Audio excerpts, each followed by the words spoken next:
the bat, we're gonna react to one of my absolutely all-time favorite YouTubers on the platform.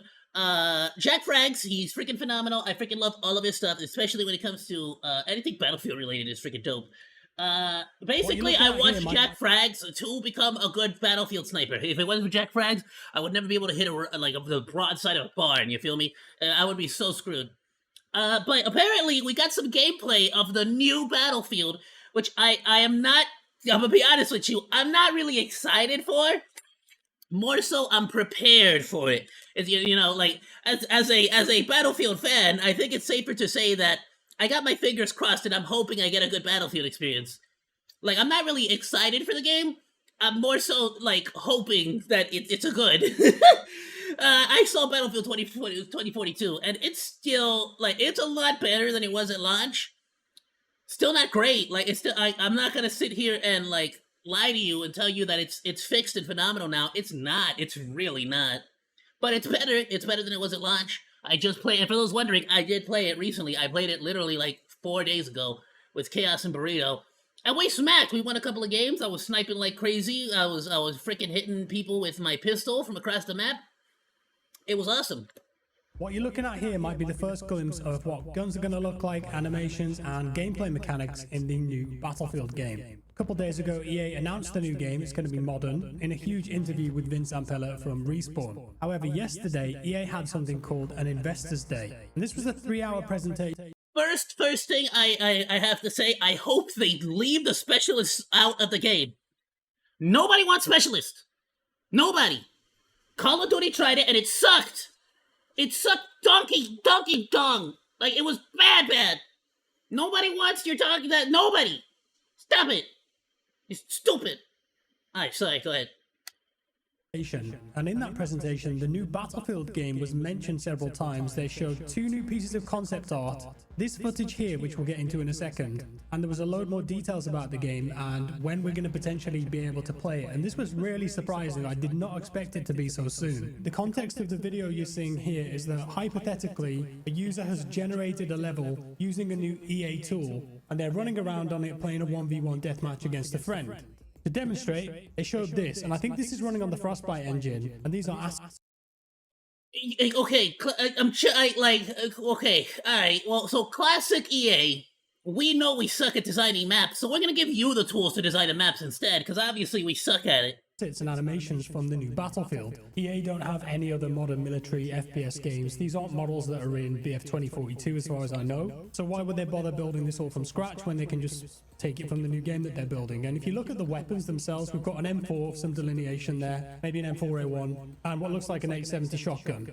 Incredibly highly detailed models. I love the scuffs and scratches on them. And this seems to fit with the gritty BF3, BF4 vibe that Battlefield announced a couple days ago. We see a grenade being thrown to at some point, a little bit of destruction. But something to note about the animations here, I don't know if anyone's picked up on this, and it might just be that it's not in this particular instance of the game that they were playing here, but when the characters are sprinting, they're not tactical sprinting. Tactical sprinting...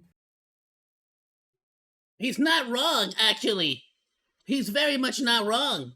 That's in 2042. It's a faster sprint where you put your gun up and you run really quick. Yeah, it's basically like a little boosty boost, basically. Like, you run with a tactical sprint for like 5 seconds, but you have like 20 seconds of sprint total. They're not doing that here. That says to me that this could be a gameplay choice because, as I mentioned, they're trying to go back to that BF3, BF4 feel. A bit slower paced, a bit heavier and weightier.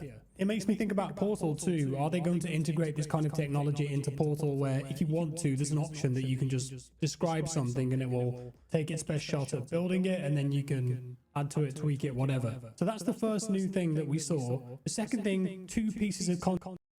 Is that? So it's like procedurally generated based on what you say. So it's like an AI, basically. Concept art. And we're going to look at these now. This is the first one. I got this from the... So are they really are like, well, we don't want to design the maps anymore. You do it. The EA Investors Call website, the whole presentation's on there, and you can download the individual JPEGs and PNGs and video files, whatever. It's all on there. And immediately, I'm looking at this thinking, okay, it's giving me Black Hawk Down vibes. It's giving me Strike at Cork and maybe a bit of Gulf of Oman. Got a soldier here with a weapon. helicopter landing, soldier underneath, smoke plumes, some kind of sandbag reinforced window here with lots of destruction. Love seeing that. Could just be Okay, but this is just promotional art. They showed don't forget, 2042 trailer had a lot of destruction.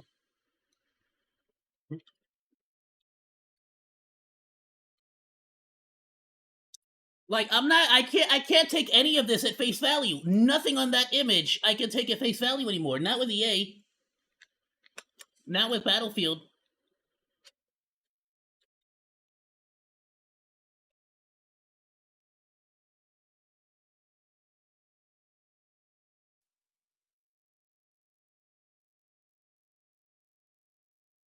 Forgot about this? This doesn't happen in game. This is not in the game. That destruction right there. And I'll be honest with you, first of all, you can't even climb on that container. That's impossible to do. You can't vault that high. And let's be honest, nobody does this. Nobody does this. It's just snipers on this map.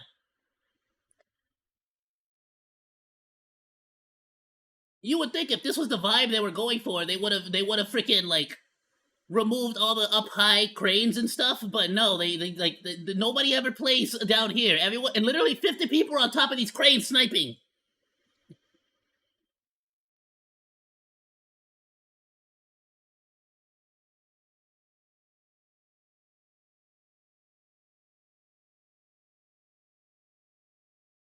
None of this map is available. You fight on the oil rig. You don't fight on the snow. You get me? None of this is in the game. Okay, this actually wasn't the game.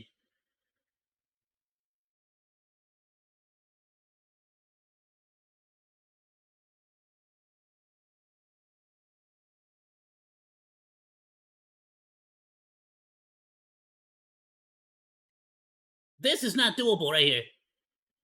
This right here, they made such a big deal out of this.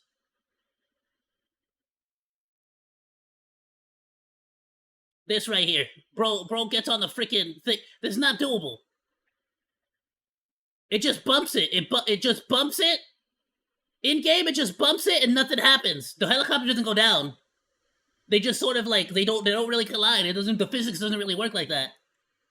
Like, so I'm not gonna take any of this like at face value, bro.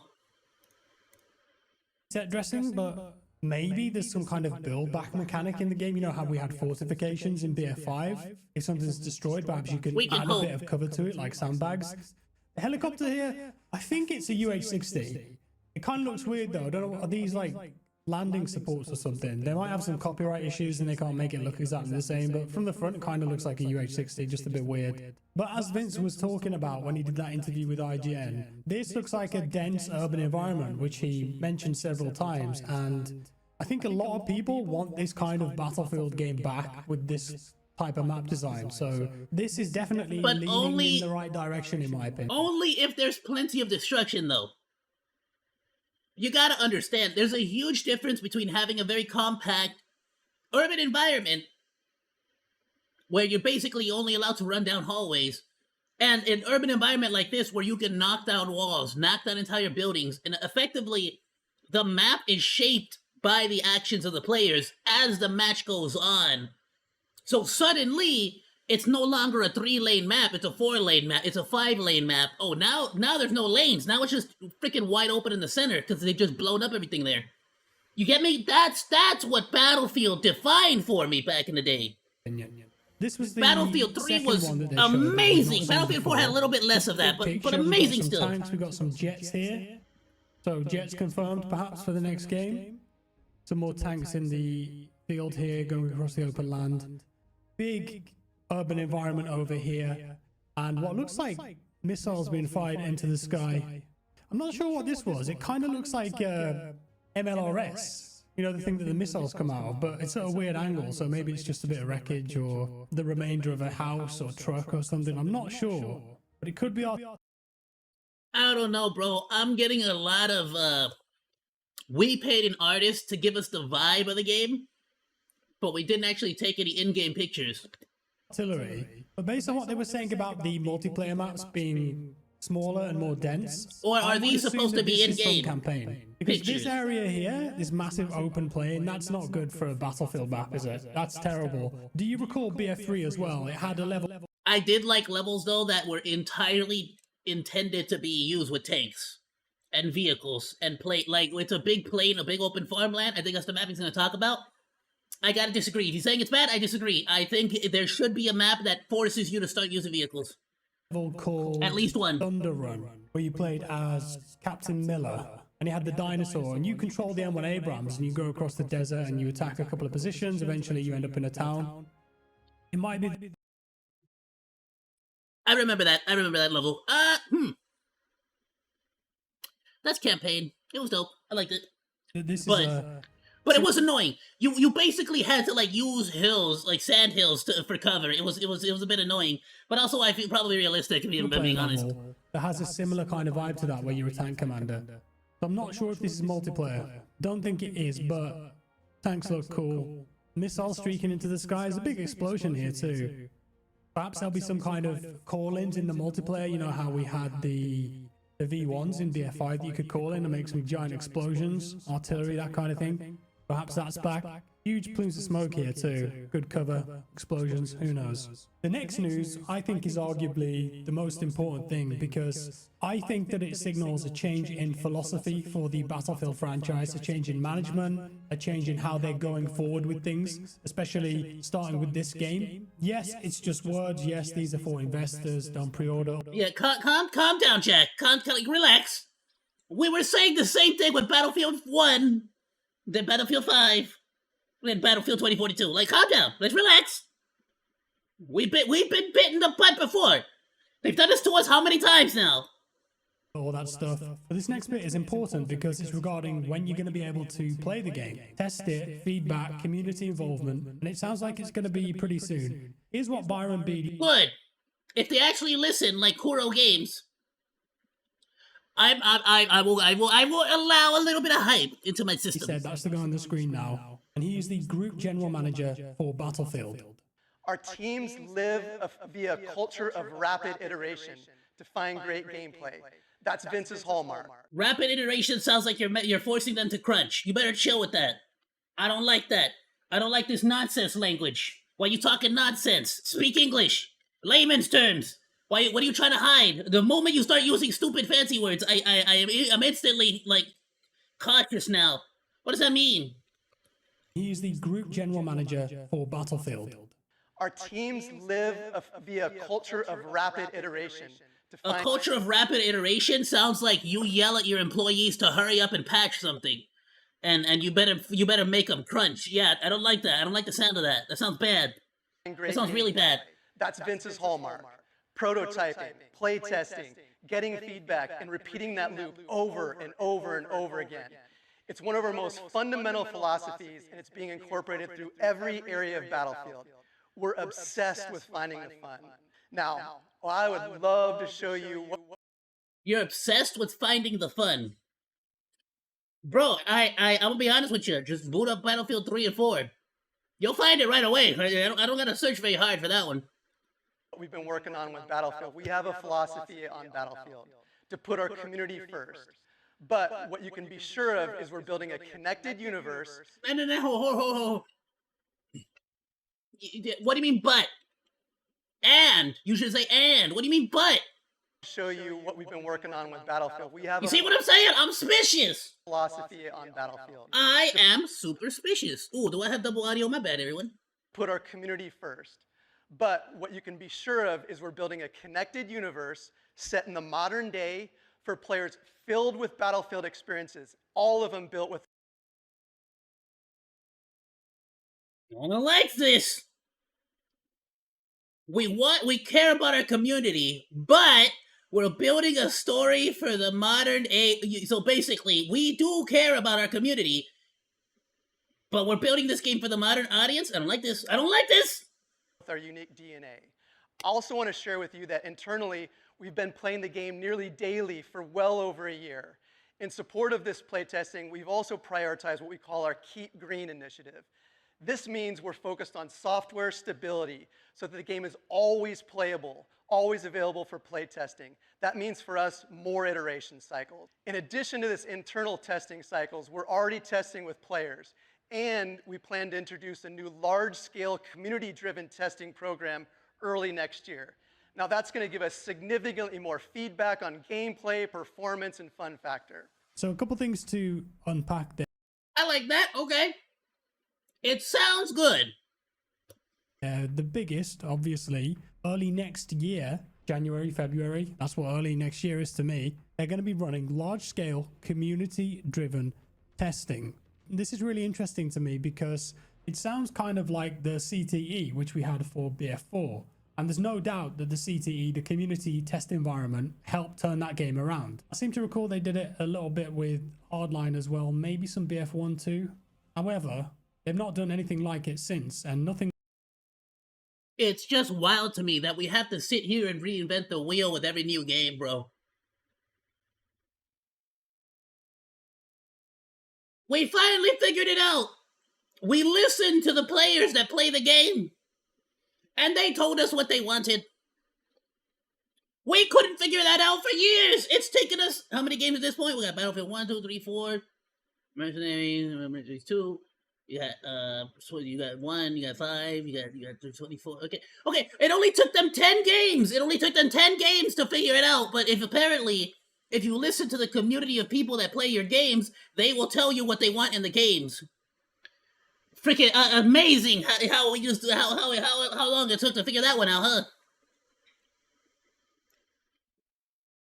On the same scale that the BF4 CTE was. And more importantly, they've never done it before releasing the base game. That seems like the difference here. And this seems super early in general, right? Typically, they announce the new game in May or June.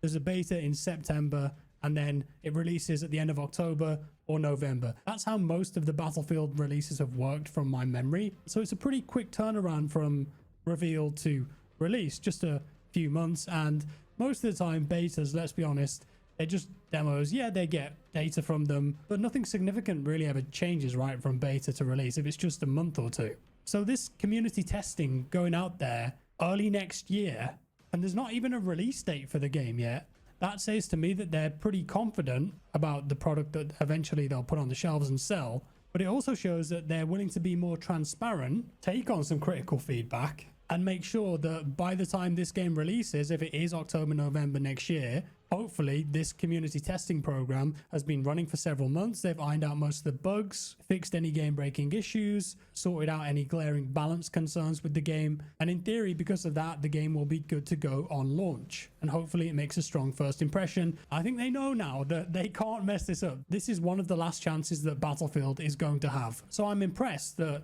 they've changed how they operate and they're actually doing this. I think that's cool. And it feels different to the last few releases at least. Will it be though? I don't know. As I always say, the proof is in the pudding. They've got to deliver. Aside from that, there was even more new information about the game. There are 4 studios working on it. We already knew that. They did go into more detail about what exactly. I can't lie to you. That doesn't sound good to me. There are 4 studios actively working on this one game. Sounds like too many cooks in the kitchen, bro. Exactly each of those studios is doing. So DICE, they're the creators of Battlefield, and they're going to be leading the charge on multiplayer. Criterion Games, they're going to be working on content and experiences for single player and multiplayer. They also said that Criterion Games are now a fully integrated studio for Battlefield. Motive, they've got a history in single player and storytelling, so I assume they're just going to be campaign. And then Ripple Effect, which used to be DICE LA, they're working on this new Battlefield experience fueled by the Battlefield DNA, they say, and apparently it's testing well with players. It's easy to assume that that's going to be a battle royale. And then there were some stats thrown into the mix as well, if you're interested in these. Battlefield as a franchise has over 5 billion hours played now, 100 million players, and over the past 12 months, Battlefield experiences have been played for a total of 250 million hours. aside from that, at the end of this presentation, there was a Q&A. I watched the whole 3 hours. I did have a bit of time to burn last night. And there was one question about Battlefield, and Laura merely answered that. To summarize, she said that she thought it was the right time for the potential in the Battlefield franchise right now. The interest and demand in the shooter market is very strong in how it's evolved and changed. People are looking for these massive scale battles instead, bigger maps with vehicles involved too. And she said that Battlefield meshes well with that. And if they continue to invest in the right places with the focused development of the game, they'll be able to maximize the potential of the brand. So there it is. That's everything that we learned from the EA Investors Day. Good response! Good response! I like that response. That's a nice response. She's a smart lady. She should talk more for Battlefield. Yesterday. I don't think they've done anything like this before. I don't know if it'll be every quarter or once a year, something like that. But yeah, surprisingly, more BF news. It seems like they've hit us hard this week with the announcement and now this. I'm not expecting to hear much more soon though, unless they keep it going. They could do, but I imagine the next time we hear about this will be some kind of teaser, trailer, gameplay, that kind of thing. And also, I would hope so. To play it early next year. If they're gonna be doing some kind of playtest in the early 2025, we're at October right now. They should really like put their head to the desk, like put your head down and just work on the project. Get it as nice as possible for that playtesting. So that's it. Let me know your thoughts below, guys. Thank you for watching. How you feeling about this one? Drop me a like if you enjoyed the video, a dislike if you didn't, subscribe if you're new, and I'll see you next time. Bye-bye. Great video, my dude. Great video by Jack Frags. I'm gonna drop him a like. I'm gonna share this on our Discord, as always. Go drop him a like. Go drop him a sub. Let him know I sent you. Thanks for hanging out. Like or dislike, comment, and subscribe. And become a Monodachi today. I live stream all day, Monday through Friday, so go say hi. That's all for now, Monos. Goodbye, and thanks for swinging by. Salut!